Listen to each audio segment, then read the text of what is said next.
নমস্কার, আমি ডাক্তার নয়ন সোনা দেবনাথ। আমি চর্ম ও যৌন রোগ বিষয়ে 250 সজ্জা জেনারেল হাসপাতাল ফেনীতে কর্মরত আছি।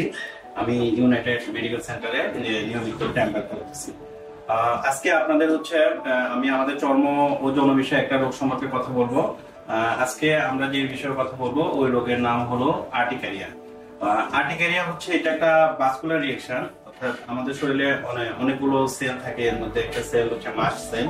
কোনো কারণে আমাদের শরীরের ওই মাস্ট সেল যদি আক্রান্ত হয় তাহলে সেখান থেকে একটা হরমোন, একটা পদার্থ রিলিজ হয়, সেটাকে বলে হিস্টামিন। ওই হিস্টামিন কি করে আমাদের শরীরে যে ছোট ছোট রক্তনালী আছে সেই রক্তনালীগুলোকে ডাইলেট করে দেয়, যার কারণ দেখা যায় যে শরীরে চাকা চাকা হয়ে যায়, ফুলে যায় এবং অনেক বেশি চুলকায়। তো আর্টিকেরিয়া রোগ হলে দেখা যায় শরীরে ছোপ ছোপ চাকা চাকা দাগ নিয়ে আসে, তারপর অনেক বেশি চুলকানি হয় এবং শরীর বিভিন্ন অংশ ফুলে যায়। এই আর্টিকেরিয়া সাধারণত দুই রকমের হতে পারে। একটাকে বলা হয় একিউট আর্টিকেরিয়া আর একটা হচ্ছে ক্রনিক আর্টিকেরিয়া। একিউট আর্টিকেরিয়া আমরা কখন করব? আর্টিকেরিয়াটা এই সমস্যাটা সাধারণত দেখা যায় 24 ঘন্টা পর্যন্ত দেখা যায়। 24 ঘন্টার মধ্যে দেখা যায় যে এটা আমাদের আবার ভালো হয়ে যায়। তো এই ধরনের ডেইলি এপিসোড, অর্থাৎ মাঝে মাঝে হচ্ছে যে একটা সমস্যা দেখা দিচ্ছে, শরীর ফুলে যাচ্ছে, চাকা চাকা হয়ে যাচ্ছে, অনেক বেশি চুলকাচ্ছে, এই ধরনের সমস্যাগুলো মাঝে মাঝে দেখা দিচ্ছে। এটা যদি টোটাল ডিউরেশনটা যদি 6-7 দিন কম হয় তখন সেটাকে আমরা বলি একিউট আর্টিকেরিয়া।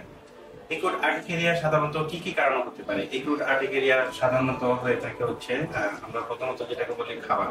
সাধারণত আমরা কিছু খাবারকে বলে থাকি যে যেগুলোতে অ্যালার্জি বাড়ে, যেমন গরুগ্রস্ত, হাঁসের ডিম, চিংড়ি, শুটকি, বেগুন, পুঁই শাক, এগুলোর কারণ হতে পারে। অথবা আমি হয়তো আমার একটা খাবারে অ্যালার্জি নেই, অন্য কারো ক্ষেত্রে সে খাবারে অ্যালার্জি হতে পারে। তো প্রধানত খাবারের জন্য হতে পারে। দ্বিতীয়ত কিছু ইনফেকশন আছে, যেমন ভাইরাস ইনফেকশন। তার মধ্যে যেমন হেপাটাইটিস ইনফেকশন যদি হয়ে থাকে বা কৃমির আক্রমণ যদি হয়ে থাকে সেক্ষেত্রে হতে পারে।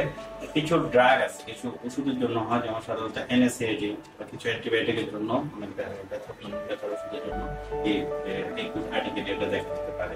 তো আমি বলছি একুট আর্টিকেরিয়া সাধারণত আমাদের এই রোগের চিকিৎসা করার 6 সপ্তাহের মধ্যে একুট আর্টিকেরিয়াটা ভালো হয়। কোনো কোনো ক্ষেত্রে দেখা যায় এই যে মাঝে মধ্যে এই সমস্যাগুলো দেখা যাচ্ছে এবং এটা 6 সপ্তাহের বেশি পর্যন্ত এটা আমাদের দীর্ঘায়িত হচ্ছে। যদি কোনো আর্টিকেরিয়া 6 সপ্তাহের বেশিও কোনো রোগের ক্ষেত্রে দেখা যায় তখন সেটাকে আমরা বলি সাধারণত ক্রনিক আর্টিকেরিয়া। ক্রনিক আর্টিকেরিয়া গুলো সাধারণত দুই ধরনের আমরা বলি। একটা হচ্ছে ক্রনিক স্পন্টেনাস আর্টিকেরিয়া, অর্থাৎ তার অনেকদিন ধরে এই আর্টিকেরিয়া রিঅ্যাকশন গুলো হচ্ছে, এই আর্টিকেরিয়ার সমস্যাটা দেখা দিচ্ছে কিন্তু এটার কোনো কারণ খুঁজে পাচ্ছি না, তখন সেটাকে আমরা বলি ক্রনিক স্পন্টেনিয়াস আর্টিকেরিয়া। আরেক ধরনের ক্রনিক আর্টিকেরিয়া আছে, সেটাকে আমরা বলে থাকি সাধারণত ফিজিক্যাল আর্টিকেরিয়া, অর্থাৎ কোনো ঠান্ডা লাগার কারণে, গরম লাগার কারণে, প্রেসারের কারণে, প্রেসার আর্টিকেরিয়া সে কোনো অর্নামেন্ট ইউজ করেছে, সে ঘড়ি পড়েছে, যে কোনো প্রেসার কারণে সেটাকে বলা হয় ক্রনিক প্রেসার আর্টিকেরিয়া।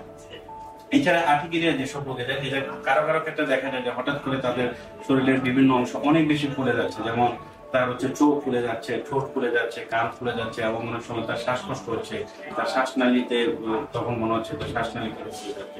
এটাকে আমরা সাধারণত একটা মেডিকেল ইমার্জেন্সি মনে করি। এই ধরনের সমস্যা যাদের ক্ষেত্রে দেখা যাবে তাদেরকে অবশ্যই একটা নিকটবর্তী হসপিটালে ভর্তি হতে হবে।